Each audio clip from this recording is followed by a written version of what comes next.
Est-il surnaturel? Faux. Si vous ne comprenez pas cette vérité, vous risquez de manquer l'occasion d'entrer dans le royaume des cieux.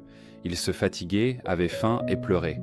Il est né dans une famille ordinaire et a connu un processus de croissance humaine normale. Et pourtant, c'est précisément cet homme en apparence ordinaire qui a assumé l'œuvre de rédemption pour sauver toute l'humanité. Dieu dit: l'implication de l'incarnation de Dieu est que Dieu vit et œuvre dans la chair, que Dieu, dans son essence même, devient chair, devient un homme. Sa vie incarnée et son œuvre peuvent être divisées en deux étapes. La première est la vie qu'il vit avant d'accomplir son ministère. Il vit dans une famille humaine ordinaire, dans une humanité tout à fait normale, obéissant aux mœurs et aux lois normales de la vie humaine, ayant des besoins humains normaux, nourriture, habillement, sommeil, logement, des faiblesses humaines normales et des émotions humaines normales. En d'autres termes, durant cette première étape, il vit dans une humanité non divine, complètement normale, s'engageant dans toutes les activités humaines normales. La deuxième étape est la vie qu'il vit après avoir commencé à accomplir son ministère. Il demeure toujours dans l'humanité ordinaire avec une enveloppe humaine normale, ne montrant aucun signe extérieur surnaturel.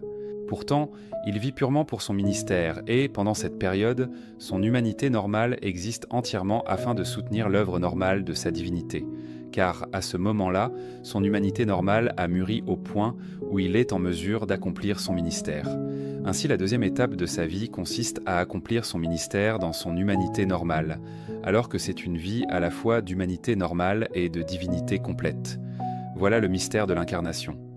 La chair de Jésus était normale, réelle et nullement surnaturelle.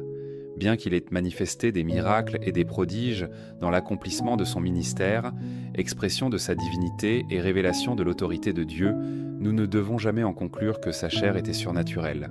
La véritable incarnation signifie que Dieu se cache dans une personne ordinaire, accomplissant l'œuvre du salut par sa divinité parfaite et son humanité normale. En apparence, il est un homme, mais dans son essence, il est Dieu. Comprenez-vous maintenant ? Si vous souhaitez approfondir le mystère de l'incarnation, écrivez Amen ou laissez un message disant « Je veux en savoir plus ». Nous vous inviterons à rejoindre gratuitement notre groupe d'études de la parole de Dieu afin de vous révéler la plus grande vérité spirituelle de ces 2000 dernières années. Partagez ce message. Un simple geste de votre part pourrait apporter des bénédictions inattendues à votre famille et à vos amis.